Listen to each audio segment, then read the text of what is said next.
we have a recurrence of that story on the kissing priest earlier in the week.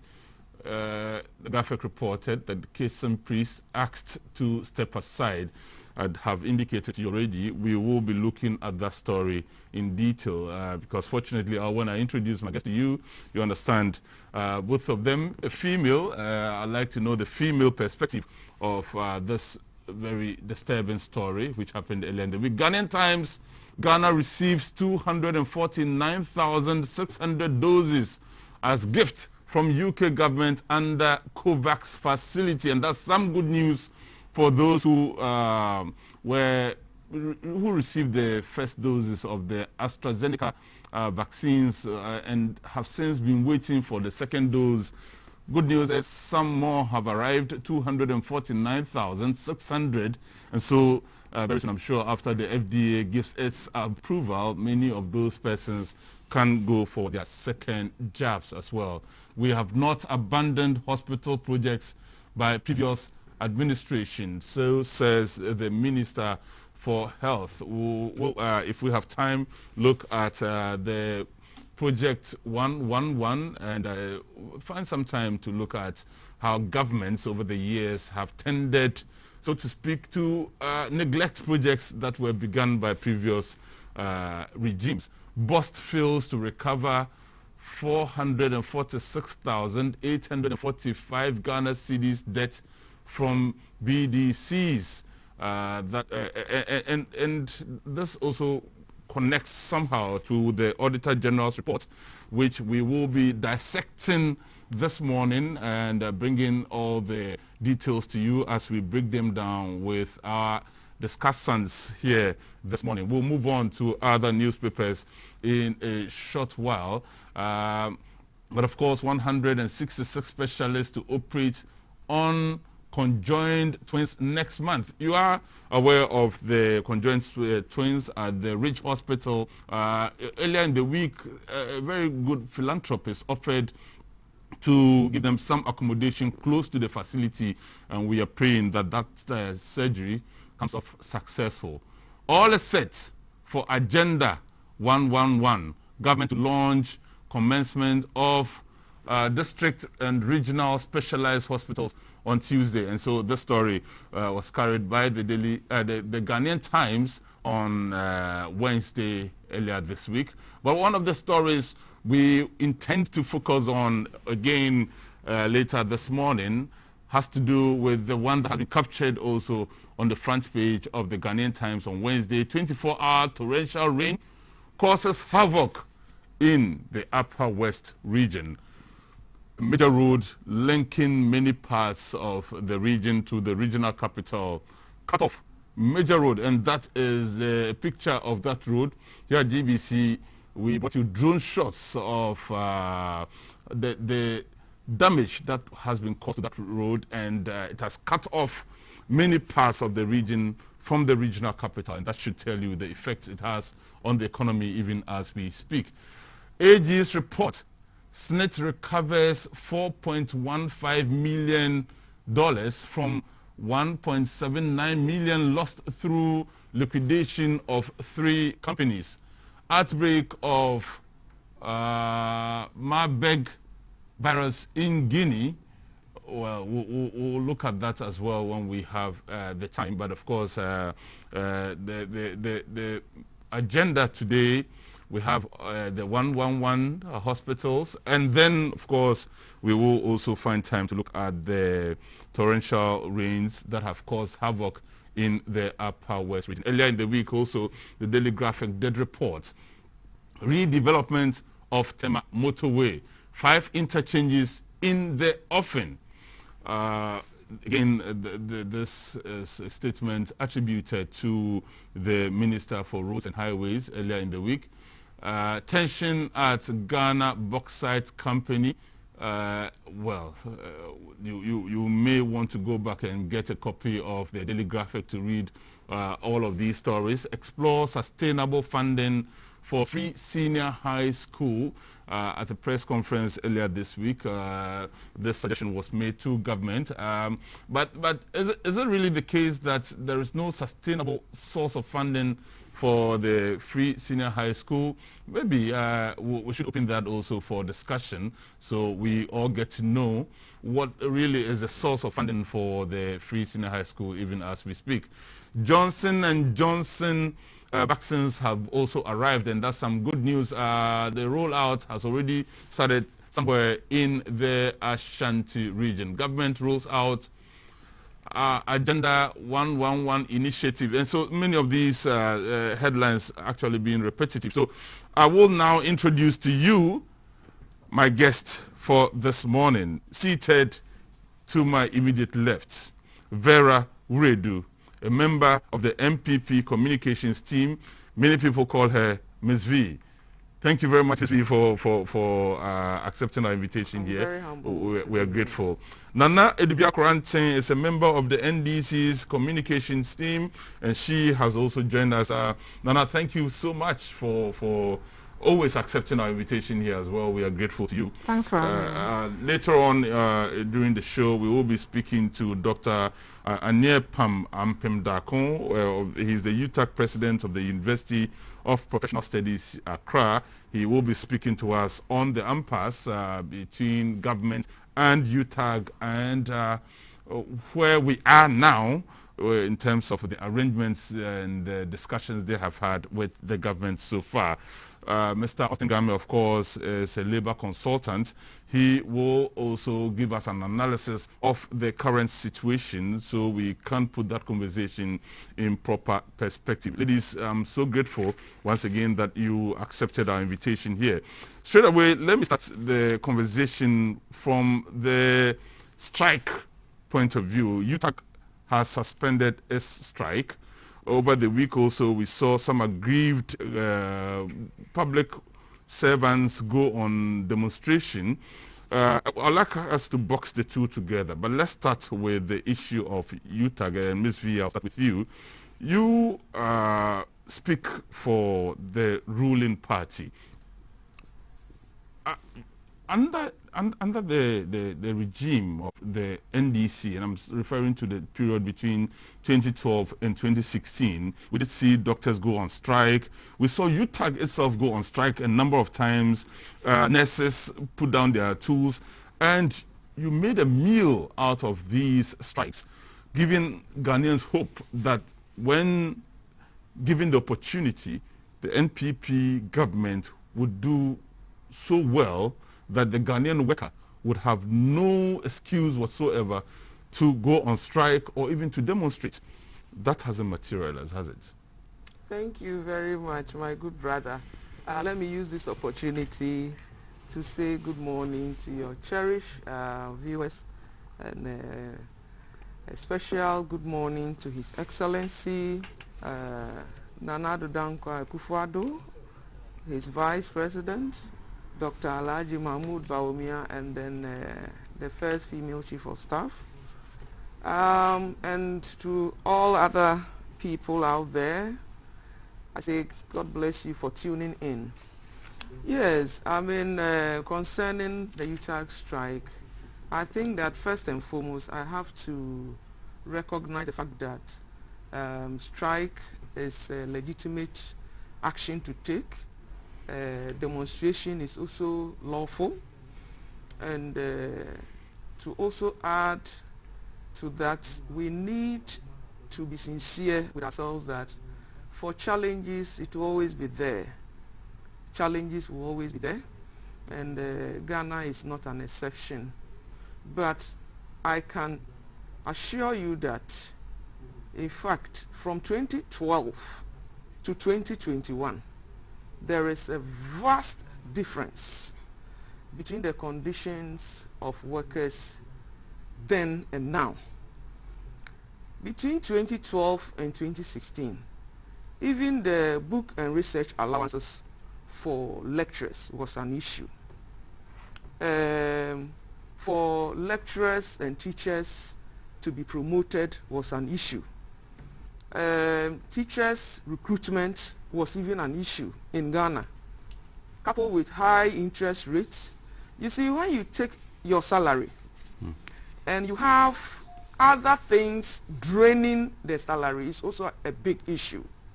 You take the same salary, your research allowances is an issue, getting your promotion is an issue, the students getting even the allowances was an issue. Chalk was not even there, not to talk about markers or whiteboards and all that. You see, so of course the challenges were there, they are getting better, and it will get even more better. Ms. B, I'm sorry, but the facts do not add up. You talk about the fact that workers' lives have improved, comparatively so. Yes. But apparently UTAG went on strike because they say in 2012, when the single spine salary structure was rolled out, their base pay suggested that they would take home about $2,000. In 2021, $2,000 has become a little under $1,000. That definitely cannot be an improvement. Again, you talk about inflation.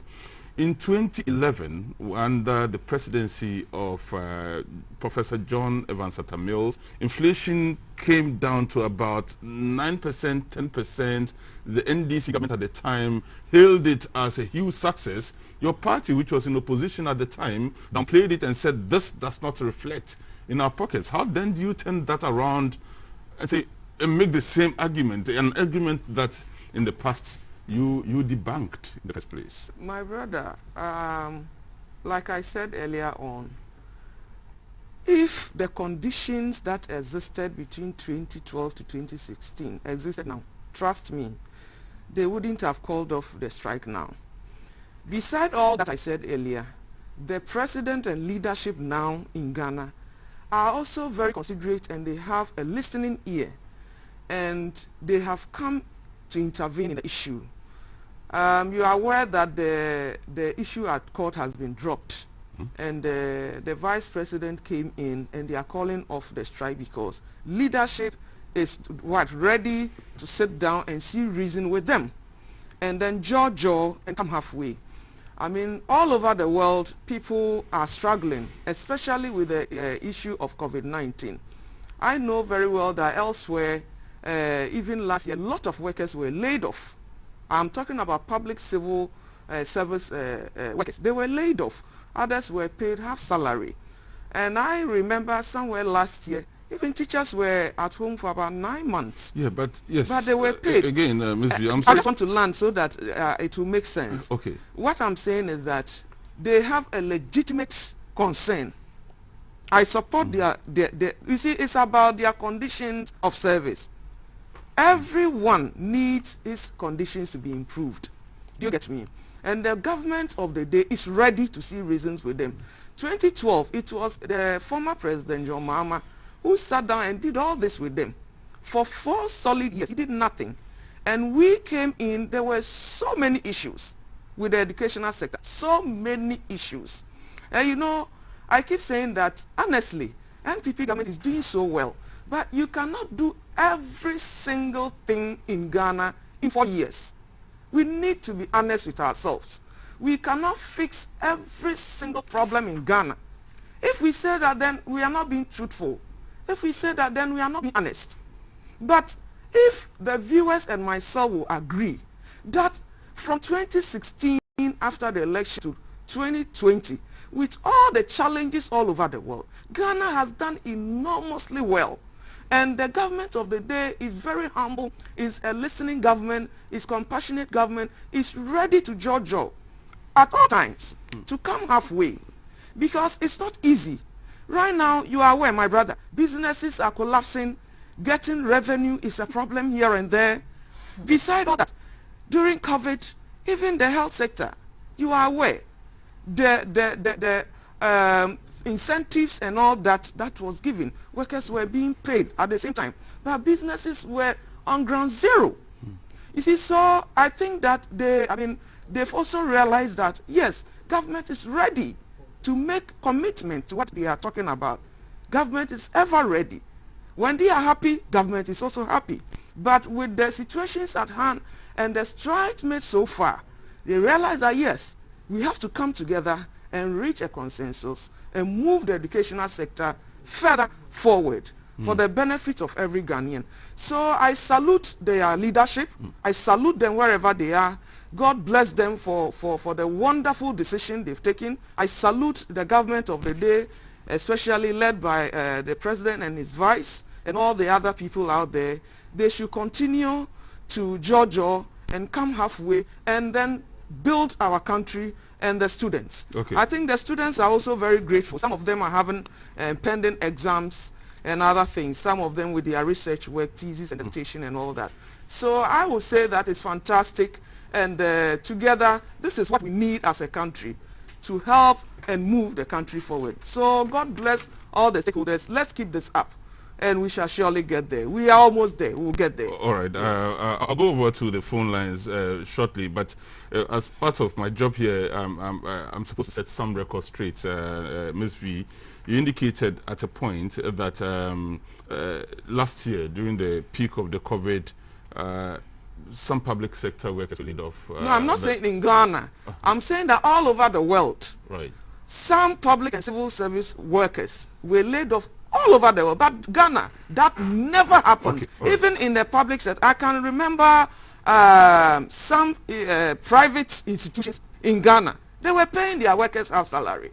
But the government never, the government under Nana Akufo-Addo, President Nana Akufo-Addo, never laid a single public or civil service worker off, nor reduce or pay them half salary. He paid them full salary. Okay. So, and I mean, with all the other points I laid out. And so, you know, building a nation is a collective responsibility.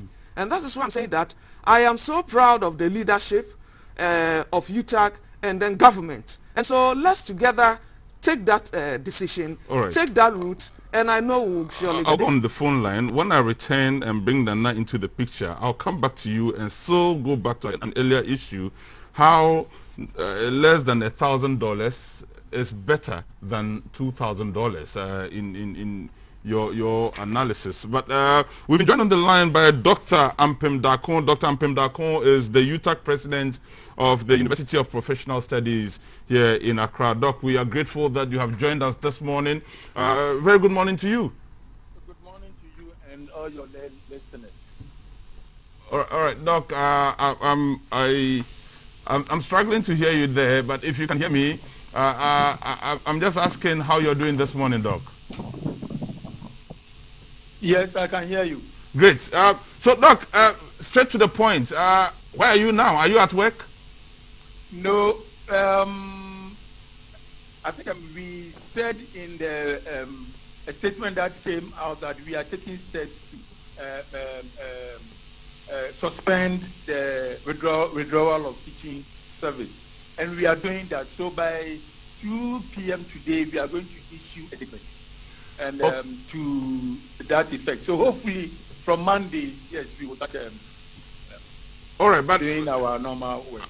Doc, I need to clarify this. The universities, the regulations governing universities indicate that if after 21 days there are no academic activities on campus, then automatically universities must be closed down. Today is the 21st day. You are referring to Monday. What does this leave us? It leaves us with a huge gap. Please, the strike started on the 2nd. Right. On the 2nd. So if you call off the strike, no, we are going to call it off today. We are going to call the strike off today. But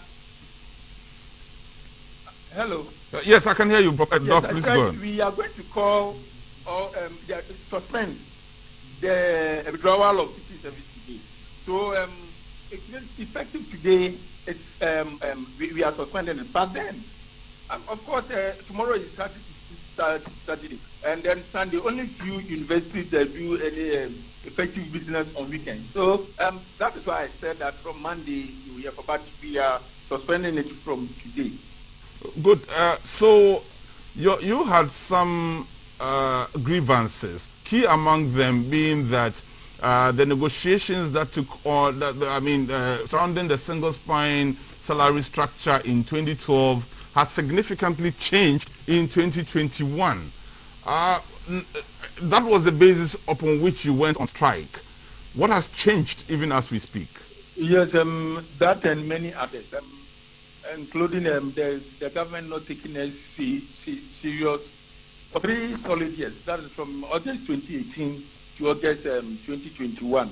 And that, as we talk now, we have a roadmap that we are going to, that within a month, all the issues that it raised will be discussed. And that's why the withdrawal service was suspended. We have a roadmap that we have listed the items we are going to talk about. Government have agreed that they will sit down and talk with us, and that within a month we will finish everything. So that is where we are now. We are starting the discussions on 23rd of August, and that within a month. So by 23rd of September, we should finish them, every discussion. So that is where we are now. Okay, soon I'll be asking you to give us a gist of what your grievances are for the benefit of those of our viewers who haven't been following the story. But before then, Doc, one of the other conditions is for the NLC and the Employment Ministry to withdraw the case from court. Are you aware if that has officially been done? Yes, it's been done. We were in court on, I think, Thursday. Yes, and yes, I think it was a precondition. We said there were 2 things that we were asking for before we suspended the strike. One, that case must be withdrawn, because we cannot go and sit down and talk when our hands are tied behind us. That is when we are also in court.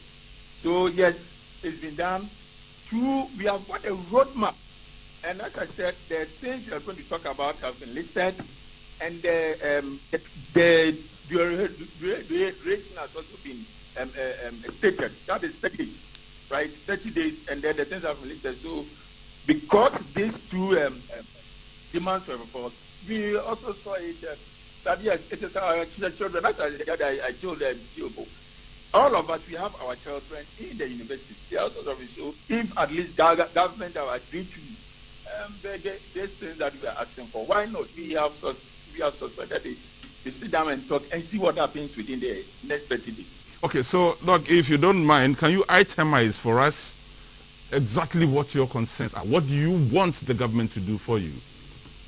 Our conditions of service very, very poor. As we said, in 2008, we had an agreement that took us to $1,500 as an entry point payable in case of violence. By 2012, it has got to about over 2,000. So, and that has deteriorated to around 900 now. And so we are saying that our condition of service is not very bad. Whatever form it takes, something has to be done. Whatever form it takes, something has to be done. We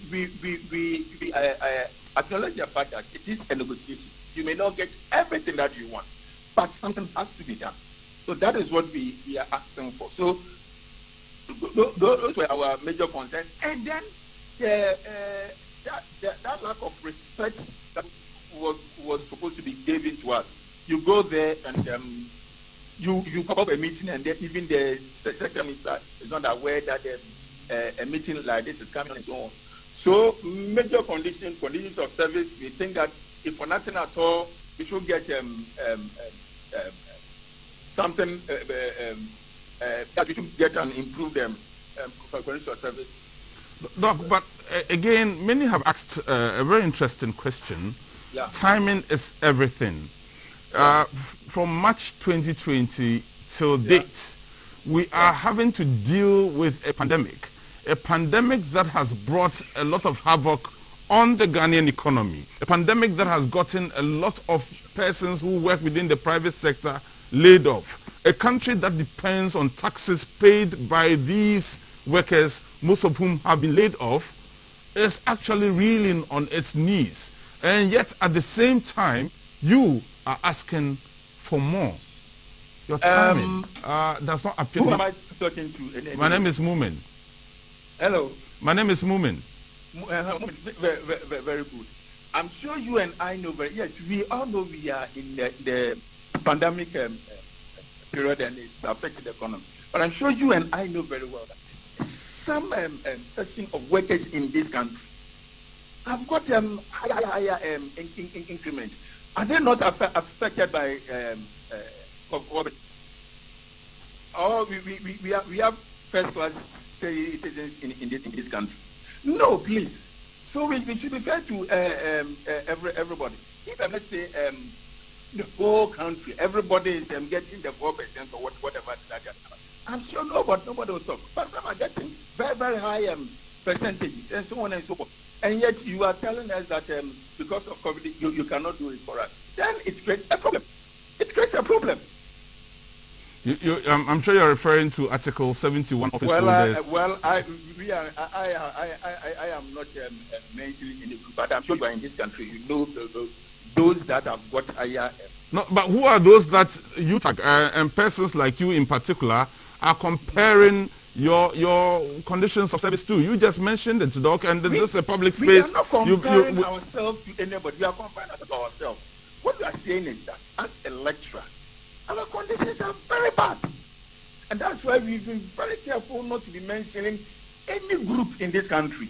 We are always talking about ourselves. We've been very careful on that. Not to mention any group, not to say that they do fast, they do more than us and whatever it is. No. We said our conditions are not good. So in effect, what are you asking for? That your entry point should revert to the 2,000 and not the current a little over 9,000 that it is? Is that what you're 900? 900, yes. Yeah. Yes, that is what we are asking for. But as I said from the initial stage, it is negotiation.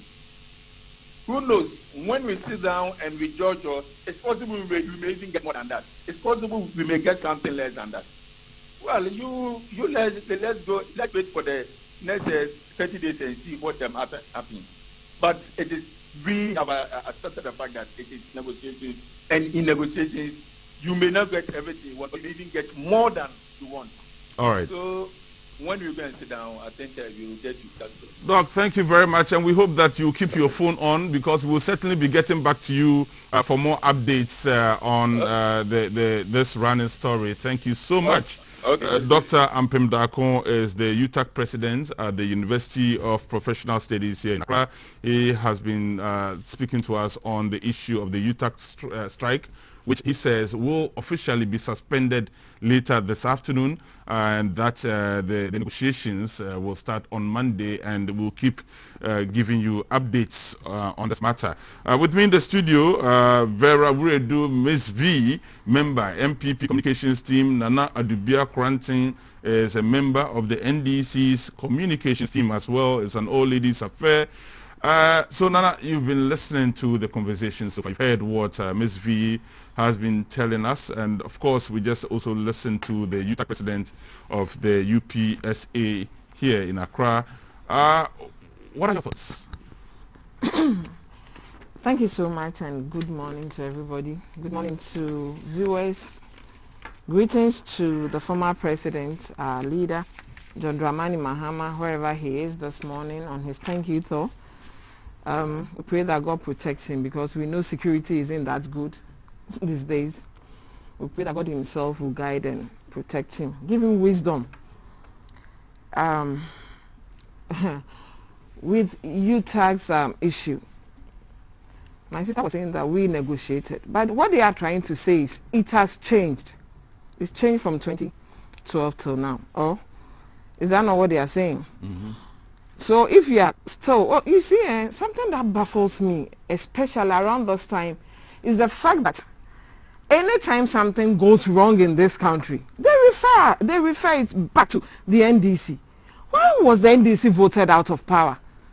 You told the people of Ghana, the good people of Ghana, that you are going to do better. You do more than the NDC was doing in power. That's why they voted for you. So if you are not doing things right and things are going bad, and you go back referring to the NDC, for me, I'm disappointed, seriously. I'm disappointed big time. And if I hear them say that, I don't know what to use. Honestly, I don't want to use certain adjectives, but I don't think it's the best. Do you understand? Then, for me, it's a disrespect to us as a people.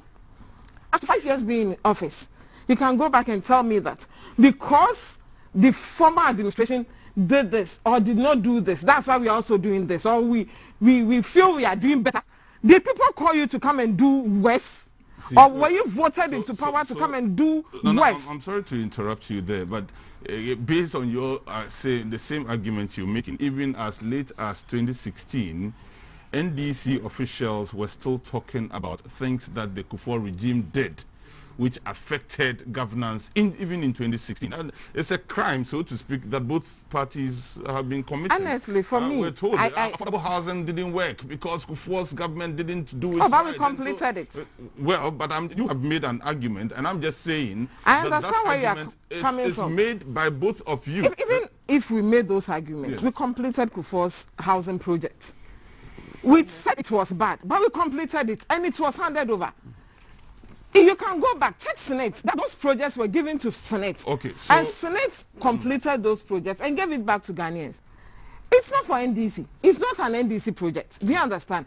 Governance is a continuous thing. Fine, if you come and something was wrong, talk about it, but make sure that you right the wrong. No, I'm sorry, but hold on to your thoughts there. Right. Let's get the phone calls out of the way. Then I'll come back to you for you to make the point. We have Mr. Austin Gamey on the line. Mr. Austin Gamey is a dispute and labor consultant.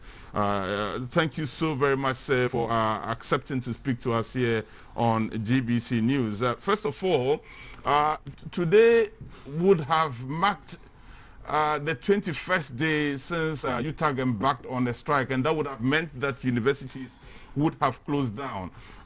Given the fact that there has been this agreement reached between the NLC, the Ministry of Labor and Employment, as well as the striking university teachers, you think this is this was done at the very right time, just yesterday? Hello, Mr. Gamey? Hello?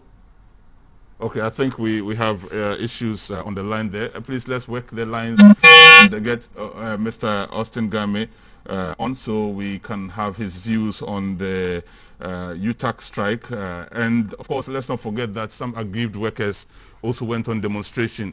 Oh, hello, sir. Good morning. Yeah, morning. Can you hear me? I can hear you now, sir. Thank you very much for accepting to speak with us here on GBC News. I was just asking if what you make of the timing of this agreement reached between the NLC, the Ministry of Labor and Employment, as well as the striking university teachers, given the fact that it happened just on the stroke of time where universities could have been shut down. Couldn't this agreement have been reached much earlier? Thank you. As you rightly said, it could have been even prevented initially. But that said, having reached agreement is better than not reaching it at all. But this agreement, you understand, is about suspension. But I have a lot of respect for both parties. We should go to the table and talk it over. So it's better than not having anything done at all. All right. So again, we do understand that the university teachers are particularly concerned about the amount of money they are paid, given the entry point, which has reduced from $2,000 to a little over $900. I just asked the UTAG president for UPSA a question a few minutes ago. Given the fact that the government is dealing with a pandemic, and given the fact that the economy hasn't been doing as well as we expected it to do, is this the right time for any group at all to insist on being paid more money than it is currently being paid? Oh, well, thank you. You know, consistency is very important. If at a certain point in time we can say the economy is doing well, at the same point in time, because of pandemic and so forth and so on, the best solution is for them to get to the table and share this relevant information. What we read either in budget what we read in the papers may not be enough. Let me give you this analogy. I know you are a married man. So if your pay is 5,000 cedis, and you tell your wife your pay is 5,000 cedis, and you sit down and make budget together, obviously your wife will not ask you to give her 7,000 cedis for the market. Industrial relations is just as close as marriage.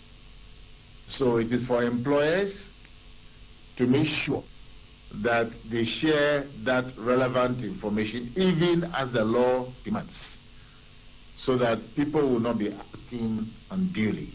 And also as leaders, we must be examples, so that people will not be asking unduly and giving us unnecessary pressures.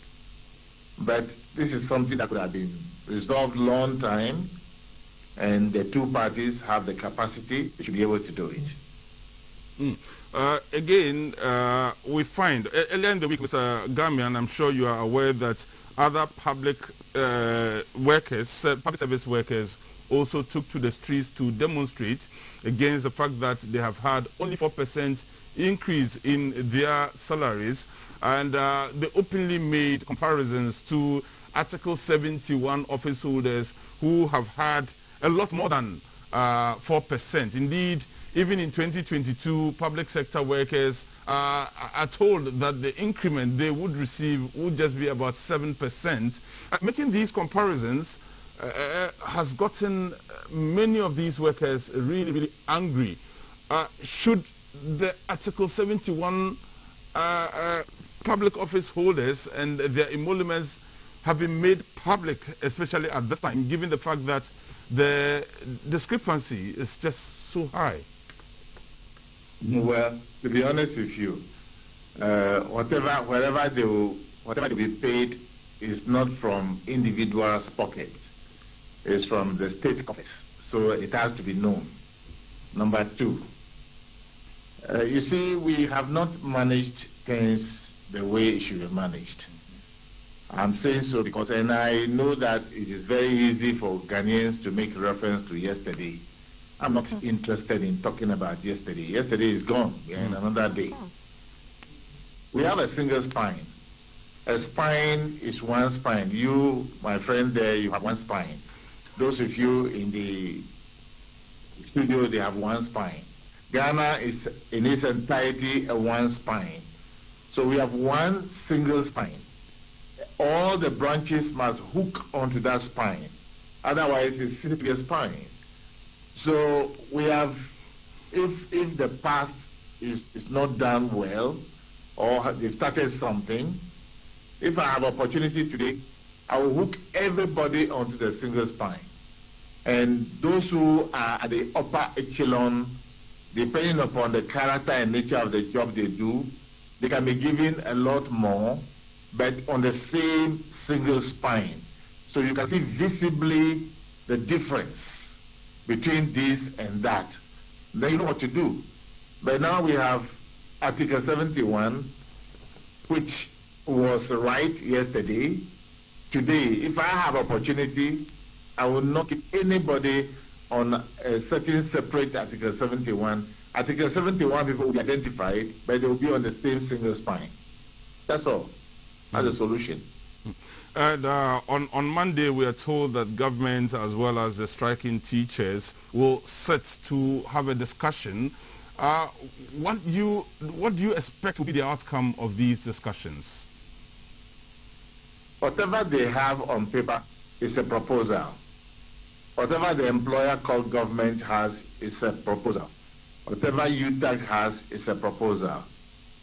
Now, under the Labour Act and the best practice in industrial relations, you don't have to lie to the other party. This is not a draft playing that you are going to look for space to outwit the other person. We don't do that in industrial relations. That is why it's incumbent on the employer to share information and to be open, and open all the channels available. Because the workers' leaders, you can call them whatever you want to call them, but they don't have the information the employer has. So the employer must make available on the table. Indeed, if best practices is to take place 1 month ago, 3 months ago, they would have called without even any invitation for negotiation. They should have from time to time invite various bodies and share that information with them. It's not enough what they send to Parliament, because every ministry has allocation. GBC has an allocation. GTV has an allocation. That allocation will have to be spent. How do we spend it? You have leaders of the workers. That is why you have HR department, you have various other departments. You should come together and share that information. And nobody should treat anybody as if somebody is superior to the other party. In industrial relations, we don't do that. It's not done anywhere in the world. Ghana would not be an exception.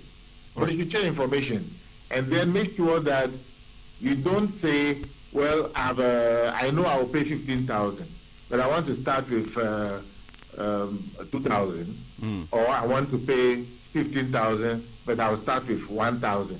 That is deception. Whom are we deceiving? So let them open up and share that information, and at the end of the day, they will reach consensus. Okay. But if you go and you deceive somebody and you get to know that you have deceived him, he will never believe you again. Great. So my penultimate question, sir, is in the unfortunate situation that negotiations break down. Indeed, we know that in 1994 there was a similar case. Negotiations broke down. Lecturers proceeded on a strike that lasted for more than a year. It eventually affected the academic calendar for many years until about 2001 when it was rectified. Should these negotiations break down, what are the possible repercussions? We have both in the law and in the operating legislation steps to be followed. And best practices dictate that when you go to this table, the first thing they should do is to agree on the steps that will be followed if there is a breakdown, because there can be a breakdown. And it's part of the negotiation. It's not evil for you to have a breakdown when you are negotiating. And should there be a breakdown, what next? Who do we go to?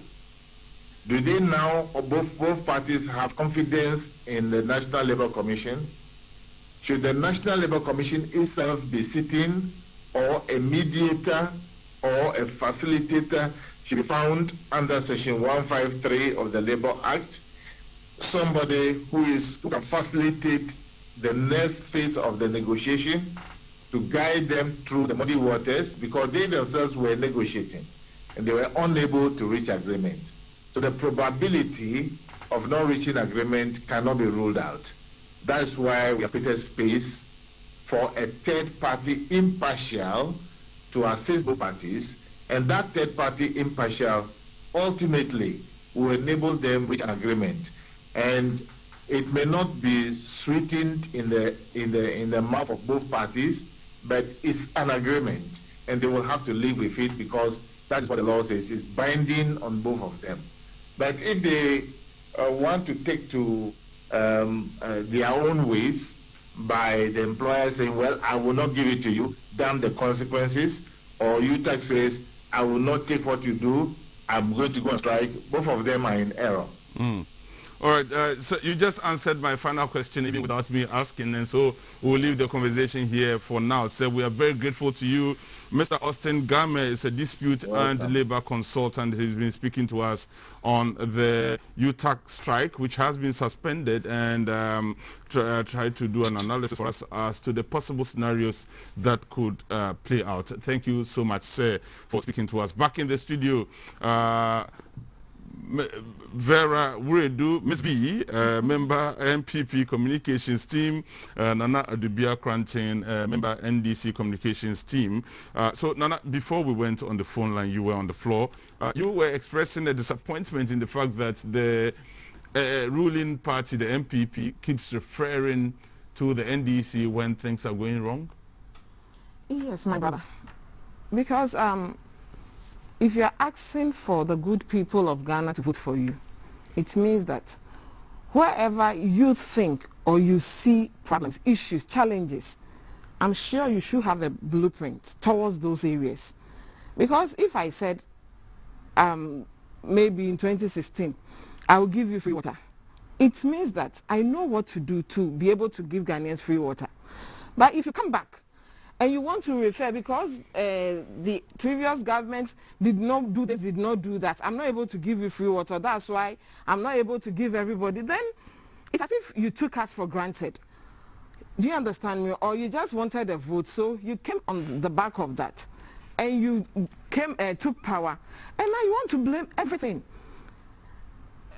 Like Austin GAMEY said, yesterday is gone. Somebody you thought did not do well or was in the wrong. So you want to do right. So why keep referring to it and not just go ahead, put things in order, make sure that you are righting those wrongs that you saw yesterday and not refer to them because someone did not do it or someone did it the other way around. Please. Look, UTAG is on strike, or they went on strike. It was affecting our children. Our younger brothers and sisters in the school. Some of us are even still in school. Old ladies and old men. And maybe you don't know per someone's calculations, because this COVID thing has even distorted the calendar already. And we are trying to adjust. And if things are not going well, why don't you sit with them?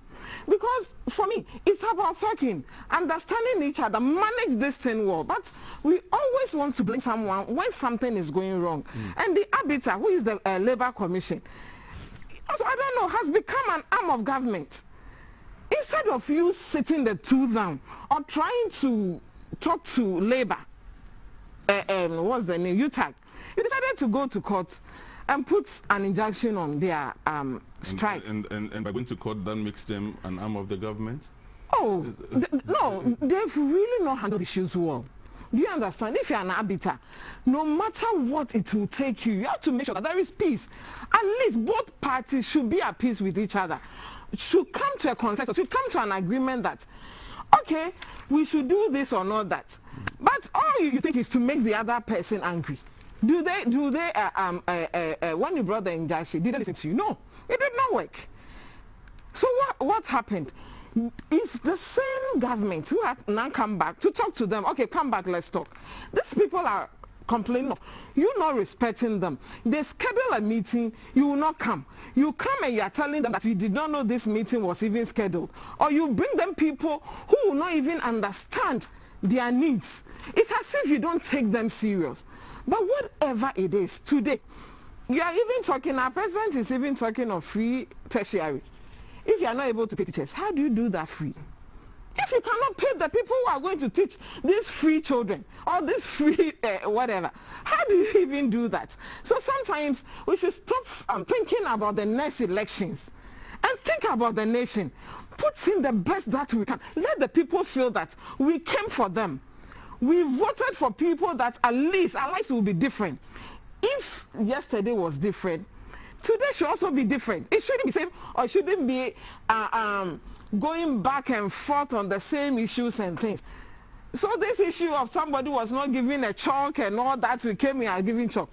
Look, that issue, it's laughable. If the second lady went to a place to donate computers, are computers not more expensive, over expensive than chalk? So we should stop taking things out of context and using them for propaganda. We are in government. For Christ's sake, the MPP should know. They are in government. They are supposed to work with policies and not propaganda. So your party, and not hearsay. Your party has been in government before. Your party has faced similar circumstances. Your party has had to deal with strikes that ran for several weeks. I remember when former President Mahama declared himself, I mean, you remember the famous quote, "dead goat." It was due to a strike at the time, and his response. Which strike was that? I think it had to do with the health sector. I don't remember exactly whether it was nurses or doctors, but you do recall that, I'm sure, Nana.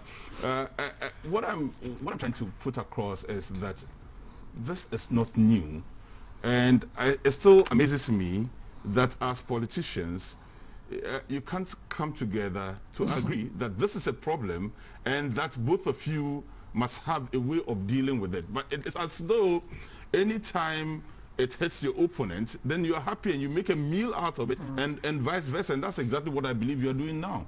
That's exactly what I'm saying. You are saying it a different way. We might, let me agree, without admitting that we did not get it right then. You've been voted into power. So you should go back and do same or worse. Is that what we're talking about here? We didn't get it right. We are out of power. This is about Ghana, like I said.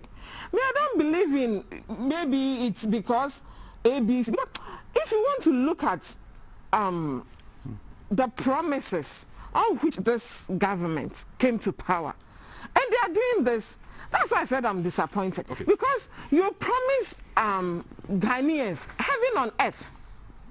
You promised that you can do everything that we were doing wrong right. Whatever we were doing wrong, you were the only people who saw it. And so, what have changed now? Give the people, sit with them. You might not be able to meet all their needs, which is impossible. Even God does not give us everything we ask for. But why don't you sit with them? Show them that respect. Accord them whatever they demand or they need as a group.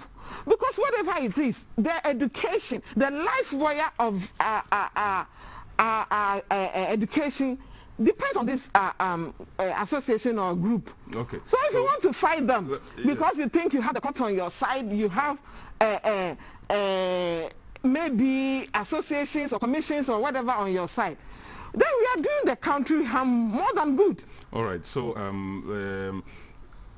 let's wrap up on this matter so we can move on to the other issues.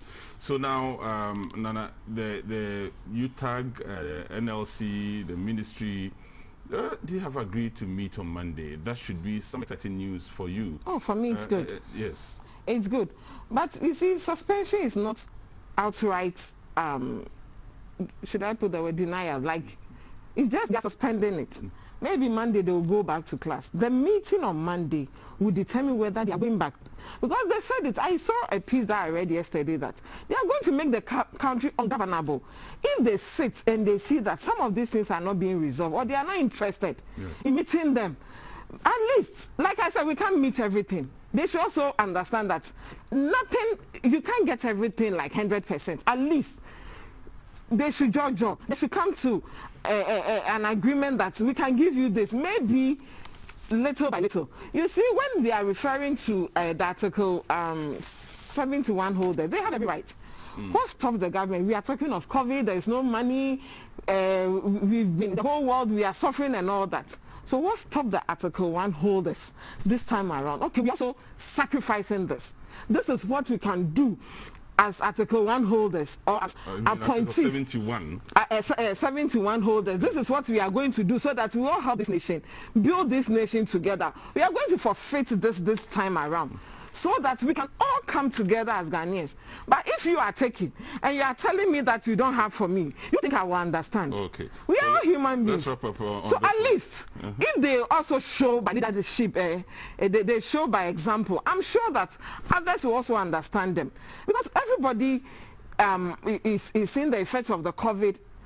But we are saying that, Ghana is able to manage it, but you are taking to the point that we even wanted to pay our wives in this country. We saw it.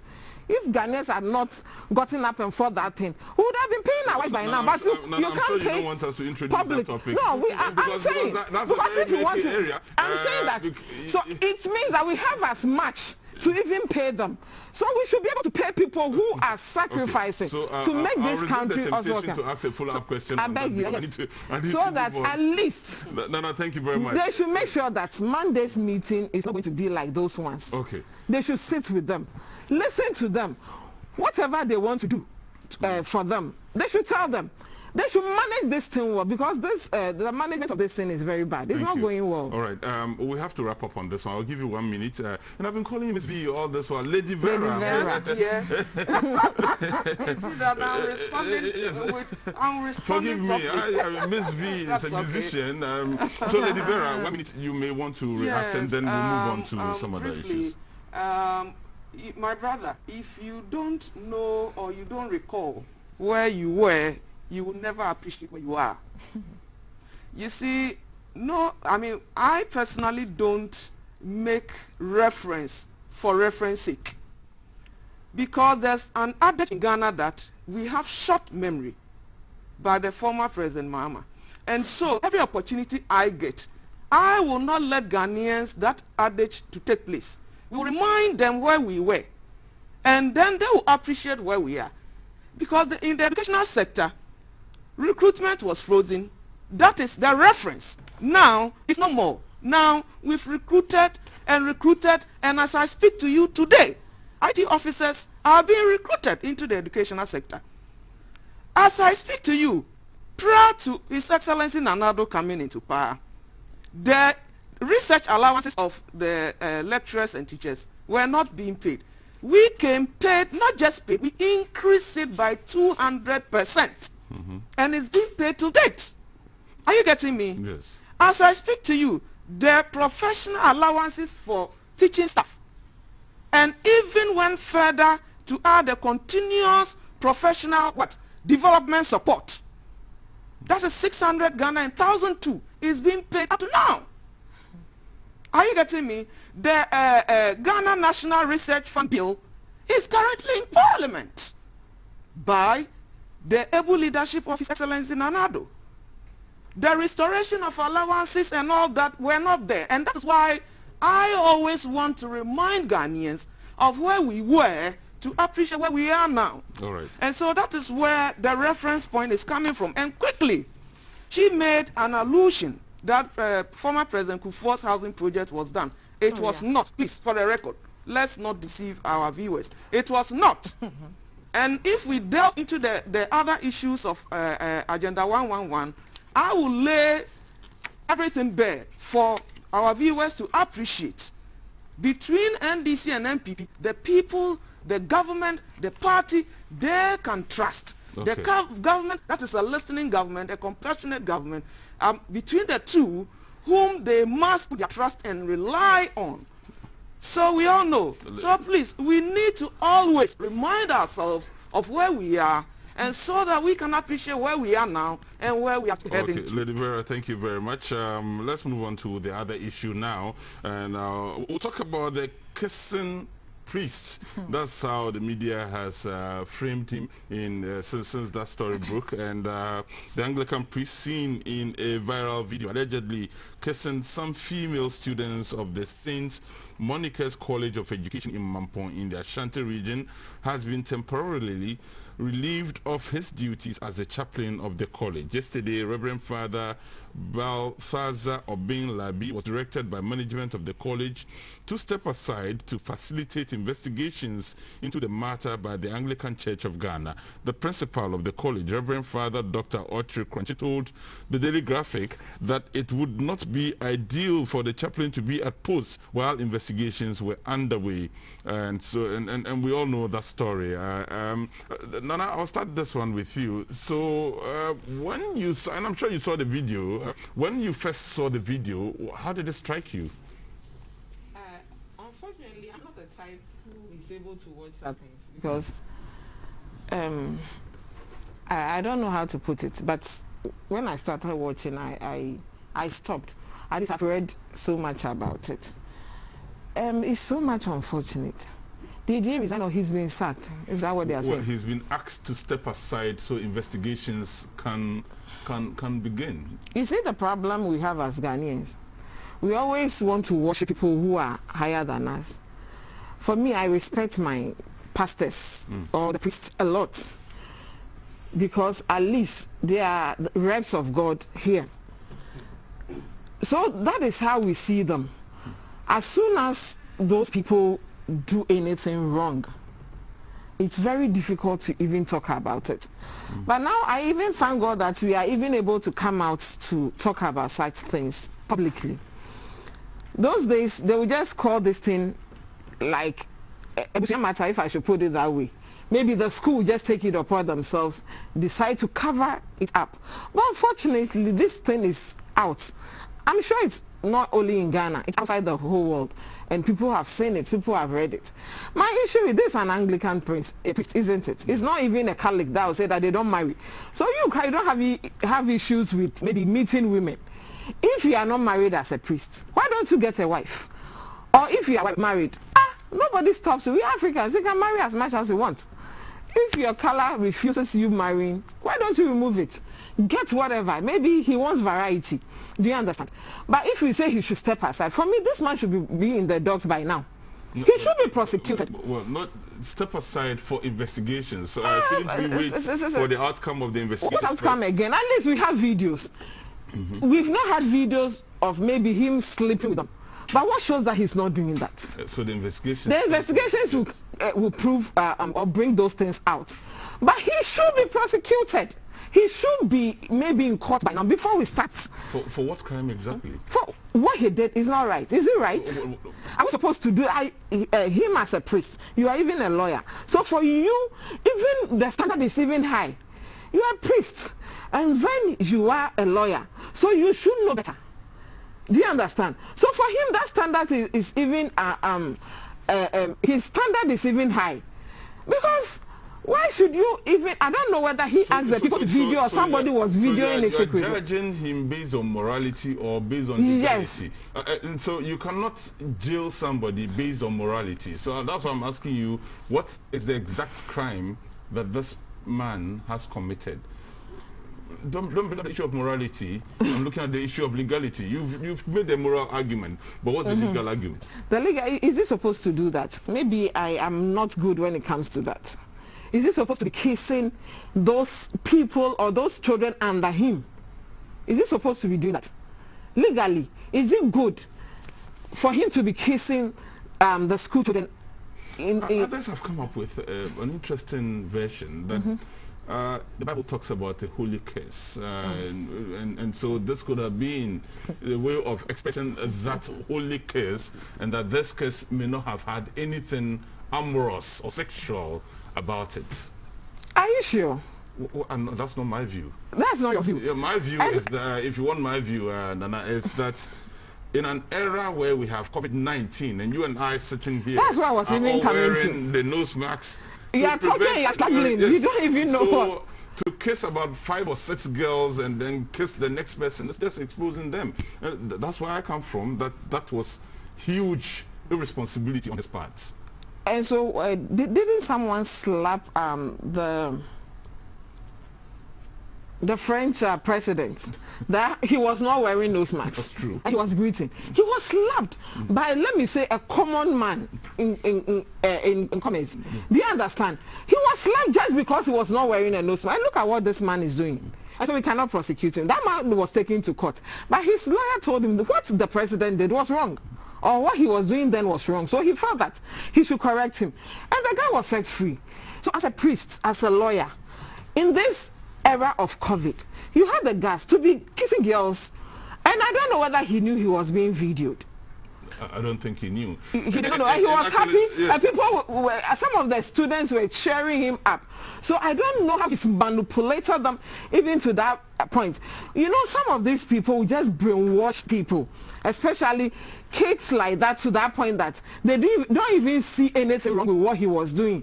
Because if he did it to a first person, second person, because I was forced to go back to watch that video just because I wanted to see at least a reaction from one of them who could have refused one or tried to hurt that man.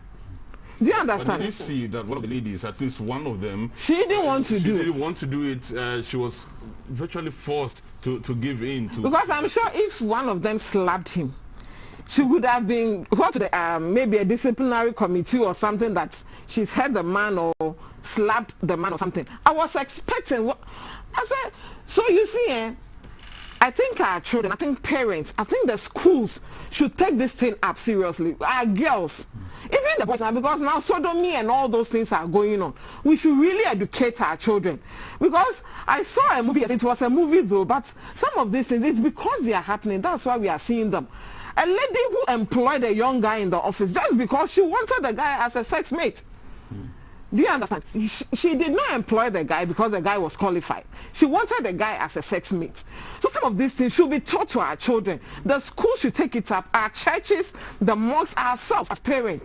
So that at least one day you will not be sitting here and your son will just come, bring another man. We saw what happened during this week with this Ghanaian guy and the white man. Do you understand? So that our children will be awaken to the fact that they will not stand or sit, no matter who the person is. Even if, let me use the word, excuse me, I'm not saying the president will do that. At least he is the #1 man of the land. Even if he's the president, you know that he has no right to touch me in certain places or do such things to me. Because big men, family people, people who are close to us, take serious advantage of our children, and we are not able to say, if you do it, somebody will tell you that this is a family issue and you want to drag it, you are not a good person and all that. This is so wrong. For me, if there is a way, even if it's based on this COVID thing, this man should be prosecuted before we go back. Even if he's not jailed, at least he should be made known that he can't just do these things and go scot-free. Because I learned this thing, something like that happened in that same school or around that school or something. I've forgotten exactly. I think I was in the studio with Vera Sam. We discussed this thing. And he was on that panel. He, as a lawyer of the Ghana Education Service, and they sacked someone because of something like this. And you are repeating. We don't know what some of these people are, but we should send a signal. Because I saw somewhere, but I did not check the country very well, that a teacher has impregnated 3 people under him. 3 people. So these things are happening. And if we take it for granted, oh, he's done it, he should step aside. We are investigating. Do you know what the next person will do? Oh, after Ghana, we'll talk. After 2 weeks, this thing is gone. Even a week, we will not discuss it again. And that man will be working scot-free. Let me bring Lady Vera into the picture one more time. Lady Vera, so I'm sure you've also been following the conversations. Yes. But again, you see, even as investigations are underway to establish exactly what happened, one of the officials of the school also indicated that the investigations will also be to establish who videoed the man. And so the fears are that should the identity of the videoer be exposed, she may also be punished. And that, for me, from where I sit, will be very, very unfair and unfortunate. I don't know what your thoughts are. Thank you. Kindly permit me to use just 1 minute of my time to touch on the 79% increment and 4%. Let's go back there. There is, I think, little misinformation. Yes. Honestly, the perception out there is that by the end of August, when Article 71 office holders go for their salary, if their salary is 1,000 Ghana cedis, they are going to receive 71% of that 1,000 cedis on their salary. And any other worker will get 4% on their 1,000 cedis. That is wrong. That's not the case. And from Monday up to now, what I'm going to say now on this platform has not been said, and it's very unfortunate. What the Article 1 office holders are going to take, 71, I don't know why the 70 keeps coming. The Article 71 office holders comprises the executive, the judiciary, and then our brothers and sisters in parliament as well. We have NDC MPP in the judiciary and in parliament. You have MPP in judiciary? We have judges, we have lawyers. But they are not NDC and MPP. I'm saying that we have all the political parties there. The first reason why I'm saying that is the perception is that it's for NPP and the executives. That is the first correction I want to make. If we say Article 71 office holders, we even have people who are not in parliament, who are not in executive or who are part. We have some executive directors, and chief directors who are part. So that is one. Number two, the 79% is not from August onwards or per their salary. No. It is an accumulated percentage. Now, 2017, all the public service and civil service workers, they got 12.5% increment on their salaries. Article 71 office holders did not get any. 2018, they got 10%. Article 71 office holders got nothing. You see, that is how they structured the law. And so people are advocating that if something can be done about the law, I strongly support that. But to create the assertion that they are getting 70, now we are getting 4, that's why I want to explain that portion. Right. So the public civil service people, 2017 they got 12.5, 2018 they got 10%, 2019 11%, 2020 12%, and this year 4%. When you add all, so they are getting almost 50% cumulatively. And so if you deduct the 50% cumulatively from the Article 71 office holders, 79, then it means that if you cross the average between them, the public service, civil service, their average, you are looking at 11.4%. And then the Article 71 office holders, you are talking about 19.7%. So from 2017 to date, as we sit at this studio, what all Ghanaians are receiving is 11.4% averagely. And Article 71 office holders are receiving 19.7 averagely. And so the difference is 8.3. So let's not create the assertion that the 79% means the difference between the two is 75% difference. So please. Thanks for that education. So in fact, Mr. Alaji, I call you Mr. Alaji, but I'm right, you know. Yes, you're right. You see, education is paramount. I believe in education, and I'm sure that today our viewers will appreciate this, because most of them are cross-level, educated in the what bracket. Most of them have not analyzed this, that we are talking about accumulated what difference, and then the other people is monthly, and so the difference is 8.3. It is not 75% difference or 79 and then 4%. Okay, so please, that is that. But we'll do our own independent checks. Yes, and, you have to. Pearl and, you have to. And Z and Co will have to check that for me. I don't have that information I really yet, wish so they could get something fast before we leave the studio to affirm what I'm saying. That so we get. So that was just for the clarification. Right. And then straight to the priest issue. What I would say is that Ghanaians in particular, I will not side with any of them, whether the priest, the school, the student. What I will say, I want to be very objective. First and foremost, generally, what I have observed in Ghana, when an issue comes up, 99% of us take it superficially. One, we take it superficially. Two, we get emotional about it and lose sight of the right thing that must be done. The first thing I would advocate is that the girls involved must be given counseling. The girls involved probably are psychologically and emotionally traumatized, because their faces and the videos are all over the place. And these videos can be there as long as these girls live on earth. And so they need to be attended to. That is first and foremost.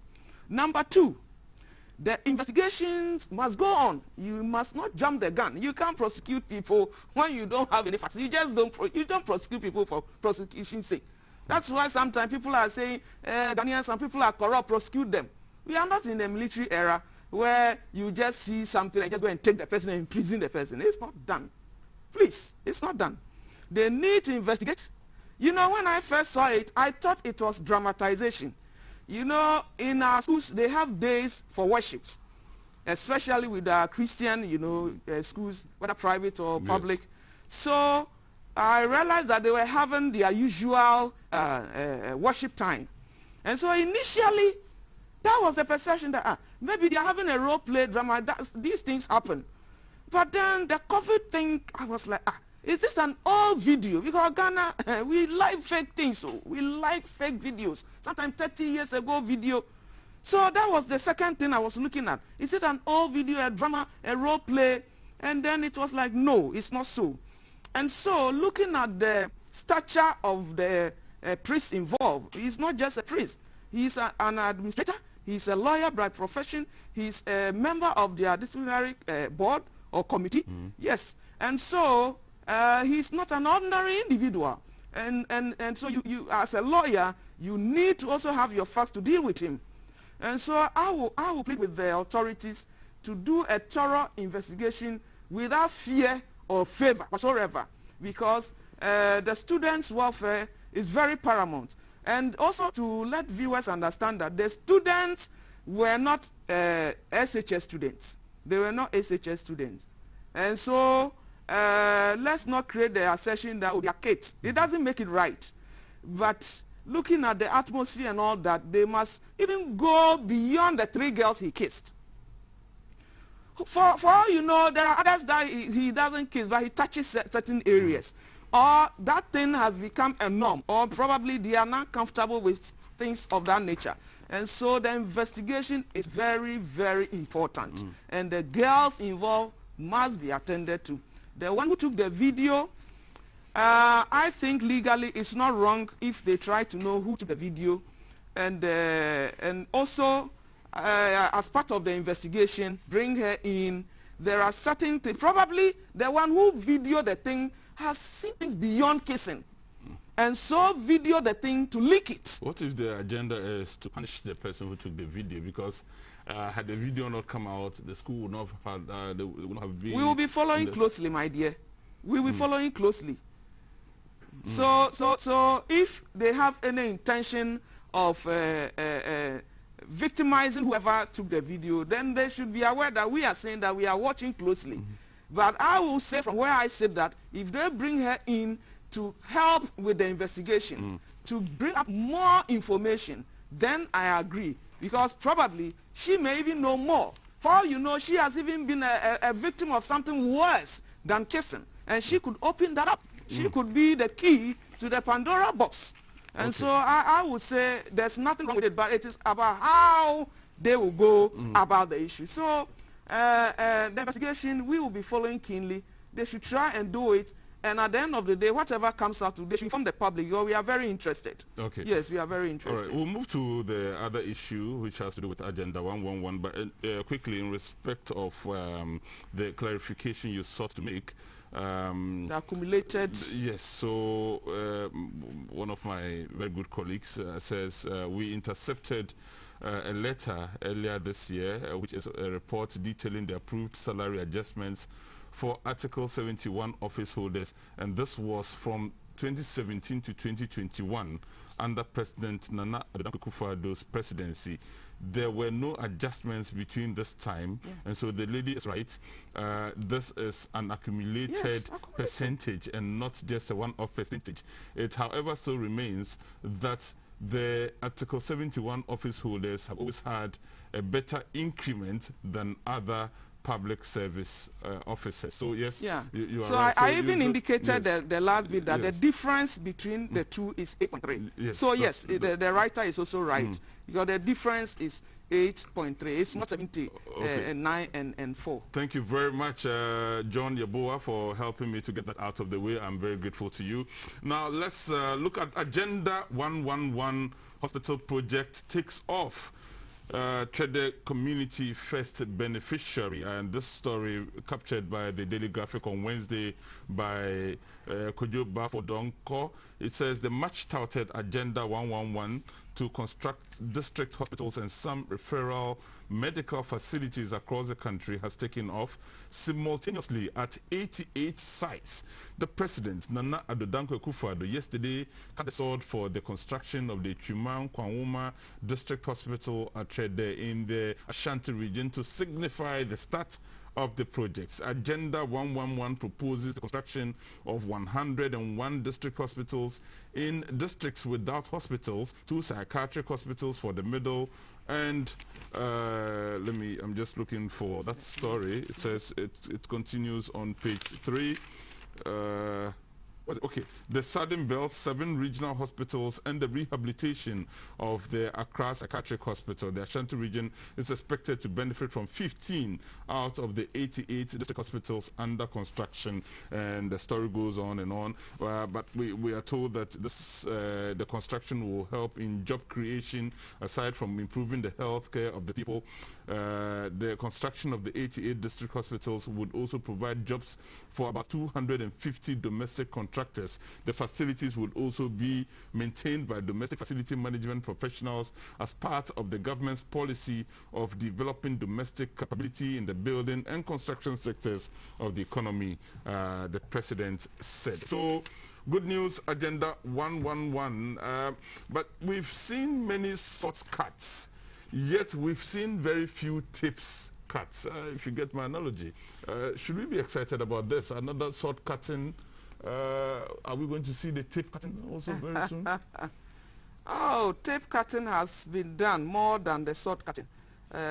You know, like I said earlier on, the short memory thing is I think is there in a way. And so we'll keep on reminding our viewers. Yes, we'll keep reminding them.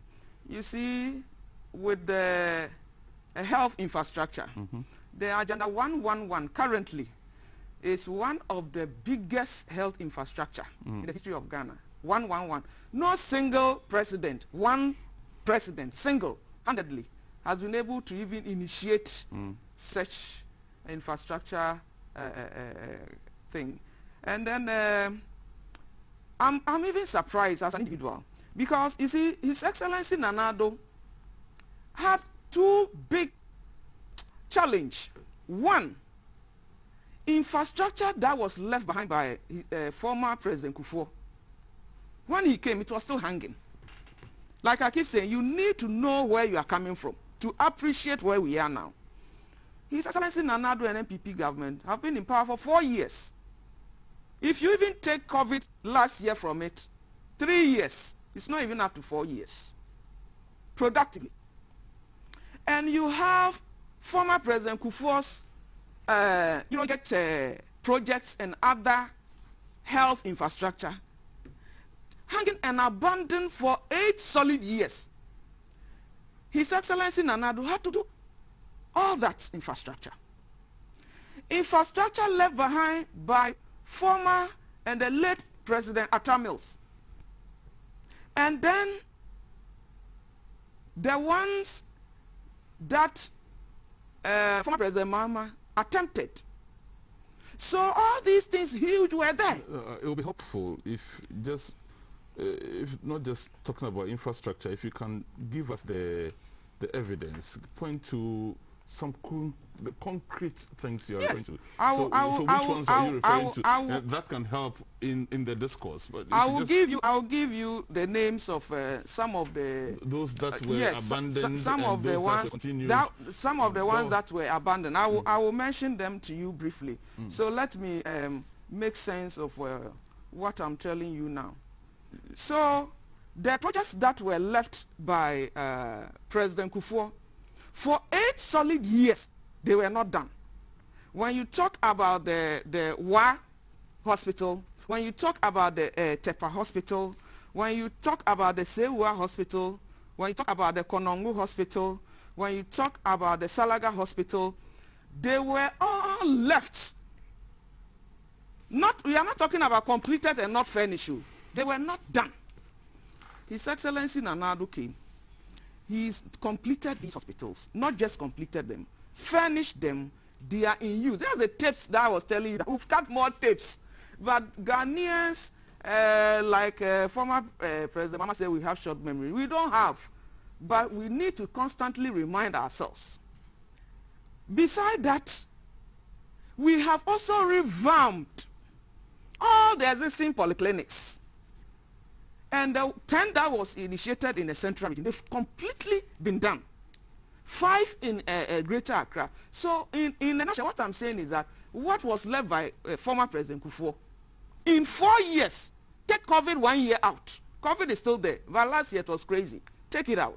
So in 3 years, it took someone 2 solid years to start to start touching on anything in this country. And I'm talking about His Excellency Nana Addo using 3 years to finish President Kufuor's project that was left to rot for 8 years. 1. Former Achamo's projects that was also hanging is done. Beside that one, okay, health sector employment is going on, that is 3. Allowances have been restored, that is 4, okay. The next one, we are also even kind of absorbing more students than before. Beside that, the no bed syndrome, even last year in the midst of COVID, we distributed 10,000 beds. Beside that, 300 ambulances that the government he delivered more than the 300. And these ambulances were not the trotro ambulances that have been in Ghana for long. The ambulances that were there before, it will kill you before you get to the hospital. There was nothing in it. You will see sometimes bench. Nothing. They will just put you in it. Sometimes, if you are lucky, just a stretcher. But the current ambulances, you have everything that will support your life till you get to the hospital premises. So in the health sector, I can assure you that His Excellency President Akufo-Addo currently, he cannot be compared to any other president so far. And you know, I always add this in all humility, that it takes only a man with the mighty hand of God upon him. And I compare him to the Moses in the Bible. It is Moses that God assisted to take the people from the land of captivity into the land of Canaan. And that is the situation I compare Ghana to some time ago, because all these things... Moses himself never got to the land of Canaan. Exactly. That is the vilification President Nana Akufo-Addo is getting. President Nana Akufo-Addo himself was vilified and still being vilified. He was told he can never in his lifetime become a president in Ghana. Okay, so, the drones and everything. Okay, let me take you back to your own analysis. You talk about the interruption from COVID-19, and therefore you limit the number of years for Nana Addo's first term to 3 years. Same argument was made by NDC in post-2013 after the election petition that ran for 8 months, and you rubbished that argument that no, you cannot say okay, you that take 1 year from this. 3 years, 3 years. Okay, 3 years, 3 years. So now you okay, admit, conveniently you want to admit I will that, not admit. I want viewers to appreciate. Now, let's come. Right, 3 years, no ambulances. 3 years, we have brought ambulances. 3 years, no allowances. You cancel the allowances that were there before we brought it. 3 years, you left all the projects hanging. We have done all. And that's the point I'm making. You were talking about abandoned projects. Do you recall the University of Ghana Medical Center? Please, it was initiated by the late President Atta Mills. Atta Mills, he brought that. But the thing is, what happened when you took over? You almost neglected it. It had to take public pressure. No, it's not because of public pressure. Then the Bank of Ghana Hospital. It's not because of public pressure. My brother, I'm a journalist. My brother, every sector in Ghana. Because the previous government would have taken the glory for the success of that infrastructure. Your government almost denied. I'm happy you use the word almost. Yes, I'm happy you use the word almost. The Bank of Ghana Hospital as well, my brother, which became my brother, the person who claims he initiated the thing for 8 years couldn't finish it. He couldn't complete it. We came 3 years with all the things. I'm talking about the NDC 8 years before His Excellency. Couldn't complete what? I'm saying that the Legon and then the these were all finished. I'm saying that you are not. You let me flow. You get what I mean. What I'm saying is that for 8 solid years, health infrastructure that was left. 8 solid years that was left. Which one did they do? The 8 solid years. His Excellency Nana Addo, he is not even ended his 5th year. I have mentioned practical examples for reporters, viewers, everywhere, those who even live in that town, to call in and debunk what I'm saying. It has been completed and being used. And it did not take any public outcry. The reason being that every single sector was on its knees. There was doing so businesses that collapsed. taxes were increased, including kaya levies and condom tax. Interest rate was so high. No employment. Are you getting me? No employment. We had unemployed graduate association going on. All sectors. His Excellency Nana Addo came and started touching. You see, like I said earlier on, if I sit here and say His Excellency Nana Addo can fix every single problem of Ghana, I'm a liar. We have to be sincere and objective. But I'm saying that from where we were and where we are, the difference is massive. Every single sector. And so this 111, it is geared towards districts with no hospitals. Districts with no hospitals. And then with the specialized hospital, currently we have only Accra and I think at the Pantine. And so if someone is at Bunkurugu Yoyo and needs such services, that person needs to be transported. And so being a visionary leader, he wants to place one in the middle and in the north. So that they can also access this conveniently. And it also adds up to the health sector. Lady Vera, would you also admit that, for example, the Ridge Hospital, the Accra Regional Hospital, the transformation to the extent that it's become a center for medical tourism. Was there value for money? Renovation, we've done a lot. That's what I mentioned. I told you, oh, please. You see, they should even give me just 5 hospitals they started from scratch. No credit at all that the NDC can take? My brother, why didn't they go and do the baby and mother at Konfuanochi, that 45-year abandoned project there? They wanted something that is so simple and easy that they can chop. It's about chop. But by the grace of God, by the grace of God Almighty, He has given us the Moses of our time, His Excellency Nana Addo, to deliver us from that hardship. I give and you so now they are also constructing that. I didn't even add it. They are constructing the 45-year abandoned project currently as I speak to you now. Thank you very much. I'll give you 10 minutes. So let me please, give let us support the president. Let us push the president. Let us be objective. Let us be sincere, honest, and be factual. Okay. Nana, so I'll give you the next 10 minutes. You also give us your take on the Agenda 111 hospital project. And then we'll use the 5 minutes to wrap up. Let me use just a second. I think I said something about 3 girls being... It's in Edina. Commander Edina Eguafu. So these are the things that are happening and we should watch. You see, when I was talking about Article 71, what I was saying is sacrifice. We are not even talking about the percentage here. Because all those backlog, they will carry. But we are even talking about sacrifice. I think we are saying that COVID is around. And because of that, people should understand. If you are saying that your subject should understand, why won't you also understand? So sometimes you start being, sometimes some of these things don't help. And we are being petty here. You see, let me start by giving you, she was talking about hospitals we have built. In respect of the point you just made about Article 71, I'm saying the point she made was that, look, the argument that your side has been advancing makes it look as though it is an MPP affair. But there we said Article 71. We did not. So if you, apart from Parliament, which NDC member is part of that? No, but apart from Parliament, we are talking. You cannot take Parliament out. So if she's talking that some MPP are chopping, NDC are chopping, as if NDC. So they should sacrifice and set us an example. Appointees. Let me tell you, even Article 71, the NDC, we had former appointees. You took double salary. I introduced that topic. I'm coming. We had appointees who sacrificed their 40% of their salary just to build over 1,600 chip compounds across the country. So that is what we are talking about. Let's return to Agenda 111. Go everywhere. If you want to tell me you don't have chip compound around you, then you just want to sit here and not be factual. I don't want to say you are lying.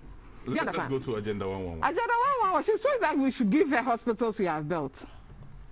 We had 14 district hospitals. 14. Then we had 22 and I'm going to give you the area, so don't worry. We have 5 hospitals in Greater Accra. That is located at Adentan, Ashaman, Botiano, Oduman, and Sege. They were completed as of 2016. It wasn't something that was not completed. Let me give you the names again. Adenta, Ashaman, Botsiano, Oduman, and Sege. Completed. Then we had 5 60-bed district hospitals and 30-bed polytechnics. This one is Tolon, Wita. They were completed and commissioned. Then we have the so many is this Wallows, this Sola, Bouquet and Bole. They were almost complete. That one we did not complete, but they were almost complete. Then we had a central region. We had is it Briwa, Sankwa, The other ones we just completed. Oh, these ones were completed. No. These ones were completed. It hurts I didn't bring my green book. No. As for green book, please don't go there. Let me finish. What you were doing, I kept quiet for you. Please give me that. I beg you. We finished with Gomoa and all that. So if you are saying that we did not finish, you are talking about expansion of Ridge Hospital as if it is nothing. That is where when what's the name? The former president of America. Obama? No, not Obama. Which one? George Bush? No, the one who just left power. Donald Trump. When the wife came, that was the first place our first lady took her. If it was nothing at all, I don't think she would have taken her there. So sometimes, stop this petty. For me, it is petty. Seriously, it is very petty. Because, like you said, it took the nation, or it took people before the University of Ghana Hospital to be opened. Because they said it was an artistic impression of whatever that was happening, or it was Photoshop. So they couldn't even allow themselves to open that place. Do you understand? The Bank of Ghana Hospital is sitting there. A lot of things. We gave them hospitals in the Ashanti region. A lot. We would have been so excited if the president had shown example. Do you understand? When he said he was going to build 88 hospitals in this country. Last year, went as far as cutting short for over 12 or 10 regions or districts. And nothing, not even a break, was put on any of those lands. And I can give you all those places he castled. Then nothing happened. And you're telling me you started something from scratch and you finished. What did you cut? What did you cut in this country? He should give us what he started and he cut tape. What he fought for, started from scratch and he finished and he cut tape. He should give us. He are giving us focus interchange. Funds were not sorted by this government. So I shouldn't even go there. Funds were not sorted by this government. And to tell you, we employed over 29,000 nurses in this country. Over 70,000 teachers. So you talk as if nothing happened under the NDC. No, Ghanaians are discerning now. It's not those times that said you will go and give them excuses to use like Buta for them to vote for us. Those days are done and gone. Do you understand me? So if he cuts a sword, look, let me give you 2 or 3 areas that he cut sword. One is, they said, trauma hospital at Enyinam. He did that 1st October 2020. Nothing happened. Up to now, go there. Go to Shama. I saw some videos this week with some of the people in the area on the land. On the land he cut sword a year ago. And nothing has happened. Go to, it's a 40-bed district hospital at Kwabing. Nothing has happened. You cut sword as far as October last year. And because of elections, you weren't just cutting sword. Promised 88 hospitals, not even one was built. And you are here that you are going to give us end. We wish. Me, I would have been so excited if this thing will happen. Because why not? For NDC, we believe in infrastructure development. That's why we get people everywhere in this country. What we can, if it's a cheap compound, whether it's a cheap compound, a clinic, polyclinic, a hospital, or district hospital, you just went cutting sword because you are looking for votes. And I'm sure some people voted for you in those areas because if I'm an artisan, I believe that if that project starts, I also get a job. People voted for you based on that, only for you to come to power and you are giving me stories. Another 1100. Which one did you do?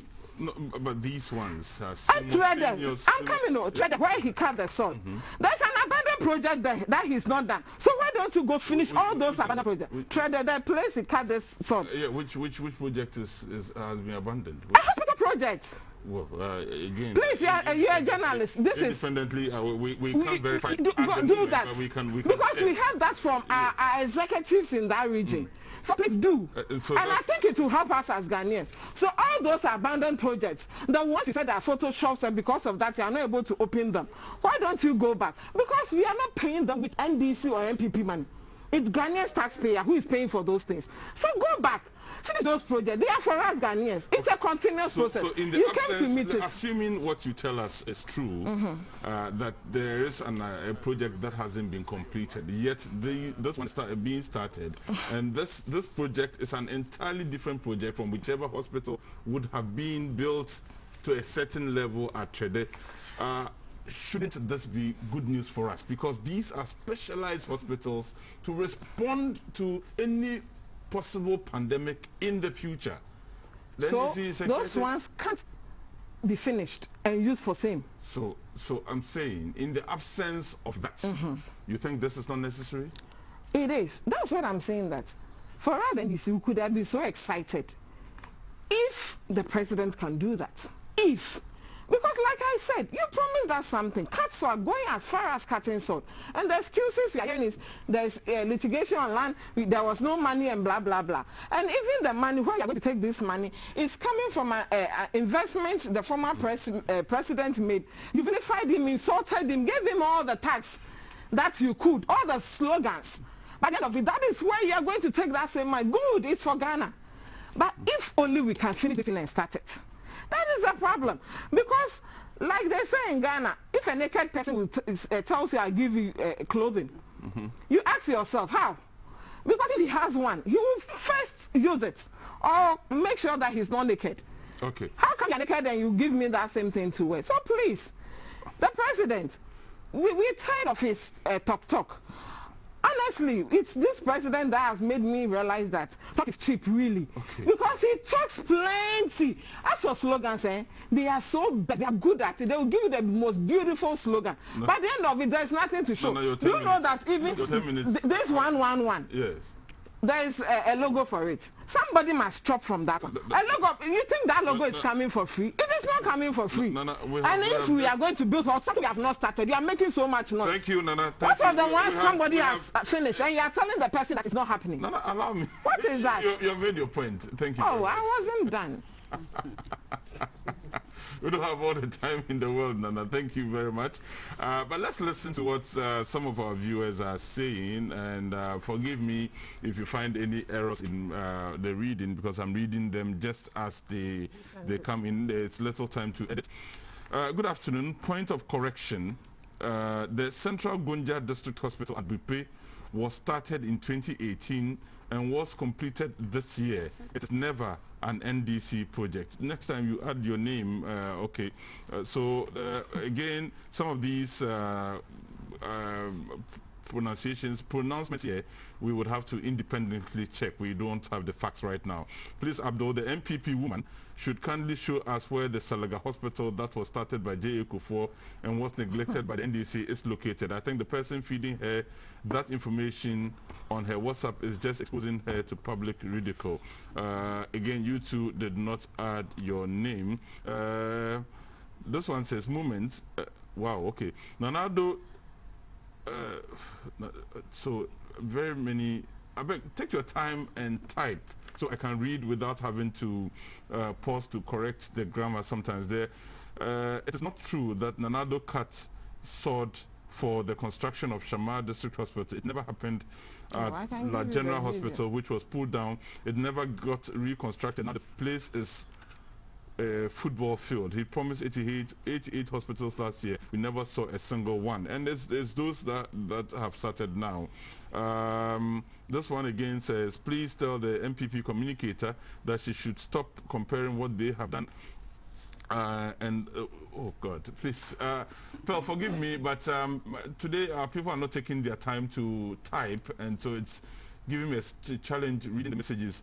What is benchmarking? They should commit to their promises. Edward Doe Mensah of Uncle Asofa. Thank you for sending. Edward, next time, just take your time and send the message so we can read it without any interruption. Good morning. In fact, you see, the current president is not doing his work at all. See how Ghanaians are suffering. That's all you say. This one says, good afternoon. Moment. Sorry.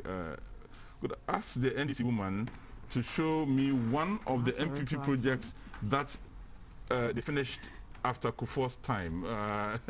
Okay, so somebody disagrees that after former President John Ejekun Kufuor left office, you didn't complete any of the projects. That can go and check. Because I know the housing project was given to Senate. Senate completed it. And if it's Senate, it's a public office. All right. So and it's still under the government. So most of the messages throwing challenges at both of you that you should show evidence for. And I'm sorry, we are running out of time. I'll give a minute each to my panelists here. I started a conversation with you, so I'll go to Nana at this point to begin to wrap up for us. So it's just 1 minute, yes. Nana, please wrap it all up. We've said the number of thanks so much, and I just want Ghanaians to know that. Let me use this. The former president, the one who did not wait for Ghanaians to be in trouble or emergency before he decided to give us things, infrastructure development we needed in this country. He's coming back. He will come 2024. They should just take their time. Are you preempting the NDC's? Oh, don't worry yourself. I sit and say, you carry it on my head. Okay. I don't have wahala for that one. Fine. That's so, honestly, we just pray that the efforts, the strength, the resources that this government is putting into the propaganda, into look, they are all thinking about 2024 because it's now this slogan of breaking the eight. That is their headache. They are not thinking about Ghana. If the president, the MPP don't channel their strength, everything into making sure that this country is good, I'm sure they don't even have to struggle to campaign. But they are not interested. That is not their hallmark. For them, we will come and build, they will come and destroy, and they will just leave the country for us. 1 minute up. I'm told to come back to you now, Lady Vera. What I have for Ghanaians is that they have a leader they can trust. They have a leader like His Excellency Nanado. When he said he will restore the teacher training allowances, he did it. Talk is not cheap. When he said he will restore the teacher and nurses, he did it. When he proposed a Sino-Hydro banter agreement, NDC said it's not possible. He has done it. When he said he will employ people and lift the ban on employment, he has done it. When he said he will provide the ambulances, they said it's not possible. He has done it.